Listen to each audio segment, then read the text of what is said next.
Napareminisce ang ilang ex-housemates sa kanilang naging PBB journey ngayong nagbukas na muli ang bahay ni Kuya para sa bagong batch ng teen housemates.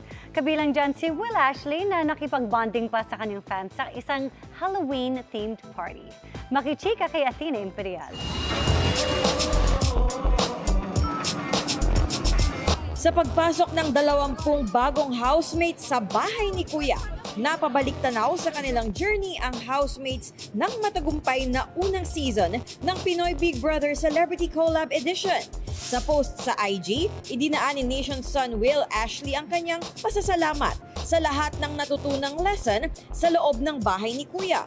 Once-in-a-lifetime experience din ang turing ni Josh Ford sa kanyang pagiging housemate na nagturo sa kanyang itrato ang iba with love, patience, and kindness. Hiling naman ni AZ Martinez sa new batch ng housemates i-enjoy ang kanilang journey sa bahay na naging saksi rin sa kanyang roller coaster of emotions. Di lang sila ang nasesepangs kundi ang fans. Kaya naman tuwang-tuwa ang marami nang makitang nag-get together sa isang nature adventure sina Josh at AZ. Kasama sina Vince Maristella, Cyril Manabat at Kira Ballinger. Enjoy sa paliligo sa ilog ang former PBB housemates. Nag-picnic din ang grupo. At may kilig na hatid ang photos together ng Team Kish. Ngayong araw naman, bumisita sa labas ng PBB House sina AZ at Vince. Gayon din si Sparkle Star and big winner Mika Salamanca, pati na si Will. In Gryffindor uniform ding dumalo si Will sa kanyang fan meet. Ang supporters, kanya-kanyang aura in their costumes.